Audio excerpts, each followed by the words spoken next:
जो हमारे बुजुर्ग उनकी करते रहे, अभी अवाम बेदार हो चुकी है। हमारे हुक्मरान को जो होश के नाखा ने, इन्होंने नून लीग और पीपल पार्टी ने मुल्क का बेड़ा गर्क करके रख दिया। हम लोग अपना आप बेचे, अपने आप को ज़िबा कर दें, मारे खुद को, किधर जाएं हम लोग?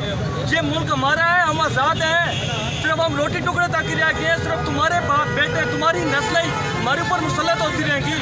खुदा का वास्ता है, जान छोड़ दो, अल्लाह का वास्ता है। हम लोग मर गए हैं, खुदकुशियाँ कर रहे हैं। अगर नहीं कर सकते तो जहर ला दो, हम जहर खाएं, हम मर जाएं, दफन कर दो हमें। हमारा हुआ है, इस बारे में आप क्या कहते हैं? आपका कितना बिल आया इस महीने का? हमारा बिल आया इस महीने 40,000 रुपये। इन चोरों ने लुट लगाई हुई है हमारे खिलाफ। देख लें, ये मीटर उतारने का धमकी दे रहे हैं यार कि अब मीटर उतारेंगे, इनके ये आ जाएँ, ये दरवाजे पे आएँ या मीटर को हाथ लगाएं, फिर देखेंगे ये हमारा क्या कहना चाहते हैं। आपका 40,000 बिल क्यों आया? आपकी फैमिली बड़ी है या घर में कोई ऐसा काम करते हैं, किस वजह से आया? घर में आपकी क्या चीज़ है जिस वजह से 3 पंखे चलते हैं और छोटी सी फैमिली है हमारी। और मोटरसाइकिल बेच के हमने बिल जमा करवाया है। मोटरसाइकिल बेच? जी। क्या काम करते हैं? मैं वेल्डिंग का काम करता हूँ, शादीशुदा नहीं हूँ। चलो अल्लाह आपको शादी देगा, लेकिन ये है कि जो है ना, हम आपकी बात आगे पहुँचाएंगे। और कोई बात करना चाहते हैं? चलो भाई चलो। हमारा 50,000 सामने देखो। 50,000 रुपये हमारा बिल आया हुआ है। ठीक है, मैंने जेब का मोबाइल भेज के ठीक है बिल जमा करो। 500 रुपये हमारा देनी, सर हमारा किराया ठीक है, हम फायदा। तो अभी आप मुझे ये बताएं कि जब आपके पहले बिल आते थे वो कितने आते थे? ये 2-4 माह पहले बिल आपके कितने आते थे? इधर सामने देखो भाई, कितना बिल आता था? मेरा तकरीबन 7,000 से 8,000। अभी कितना बिल आ गया? अभी तो मेरा 50,000 में बिल है। 50,000 में? 50,000। क्या काम करते हैं? मैं तो मजदूर हूँ, चौक में खड़ा रहता हूँ सुबह। कभी दिहाड़ी लगती है, कभी नहीं लगती। ये सिर्फ इनका दर्द नहीं है, ये हम सब का दर्द है। ये जो जुल्म की इंतहा इन्होंने कर दी, बिजली के बिलों में इजाफा 20-20 हज़ार, 25-25 हज़ार, ये गरीब दिहाड़ीदार किस तरह दे? ये नामुमकिन हो चुका है।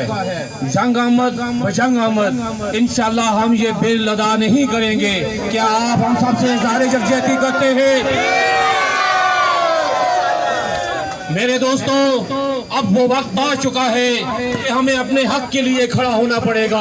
अगर आज हम मुत्तहिद हो जाएं तो ये हो नहीं सकता कि ये जो अशराफिया, ये जो सियासतदान हम पे अरसे दराज से मुसल्लत है, ये भाग कर, ये दुम दबा कर भागेंगे। और इंशाल्लाह आपके दिलों के हुक्मरान, आपके खैर ख्वाह और आपको बेनिफिट देने वाले लोग यहाँ पे आएंगे और इंशाल्लाह आपको आसानी वाले दिन देखना नसीब होंगे। इसलिए हमें मुत्तहिद होने की ज़रूरत है। सब ने थोड़ी थोड़ी देर बात करनी है। मैं बेहद मशकूर हूँ अंजुमन ताजरान का कि आज उन्होंने यहाँ से पहले तमाम दोस्तों को अस्सलाम वालेकुम।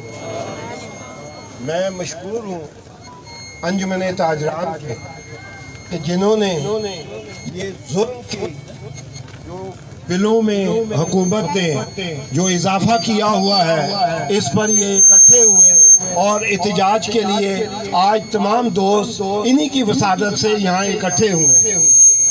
ये बहुत देखें, यहाँ कोई सियासी जलसा नहीं हो रहा, ये हमारे मुफादात की बात है। हमें एक प्लेटफॉर्म पर इकट्ठा होना पड़ेगा, अदरवाइज ये शार्फिया हमें खा जाएगी। जैसे 75 साल से हमें ये लूट रहे हैं, आइंदा भी ये हमें लूटते रहेंगे। इसके लिए जरूरी है कि हमें एक प्लेटफॉर्म पे इकट्ठा होना पड़ेगा। गुर्बत कोई अल्लाह ताला की दी हुई चीज नहीं है, या ये महंगाई ऑटोमेटिक मशीन नहीं है। क्या खर्च करता है तो 6,280 रुपए गवर्नमेंट को इनडायरेक्ट टैक्स देता है, और उस टैक्स के बदले में हमें क्या मिलता है? बेरोजगारी, इफ्लास, ना और भूख। उसकी वजह, इस भूख और इफ्लास की वजह सिर्फ और सिर्फ ये है कि हम लोग मुख्तलिफ तबकों में, मुख्तलिफ क्लासों में, मुख्तलिफ पार्टियों में बटे हुए हैं। टैक्स इसके ऊपर लगे हुए हैं। अगर 100 यूनिट या 150 यूनिट का बिल है तो वो 7,000, और उसका वैसे 2-2.5 बनता है और 7,000 बिल देते हैं हम। इससे बड़ा और जुल्म क्या होगा। इसके लिए हम तमाम दोस्तों को एक प्लेटफॉर्म पर इकट्ठे हो गए इस मुल्क में इनकलाब लाना होगा। उसके अलावा, इनकलाब के अलावा अगर कोई बंदा ये कह दे कि यहाँ तब्दीली हो सकती है तो ये मुमकिन ही नहीं है। जब तक इस मुल्क में इनकलाब नहीं आएगा, गरीब लोगों के हालात सेट नहीं हो। शुक्रिया।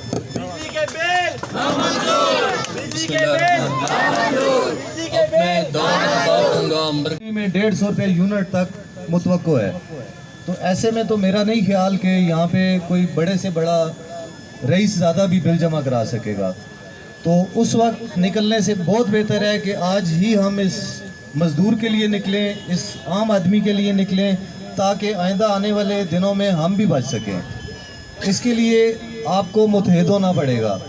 ये कोई सियासी एजेंडा नहीं है, ना इसमें किसी सियासी जमात की इन्वॉल्वमेंट है।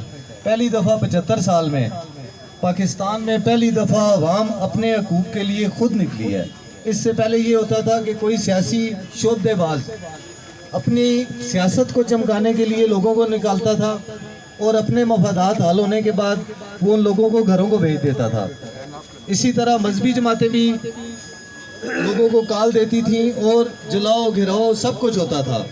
हमारा मकसद ना तो कोई सिविल नाफरमानी है, ना ही हम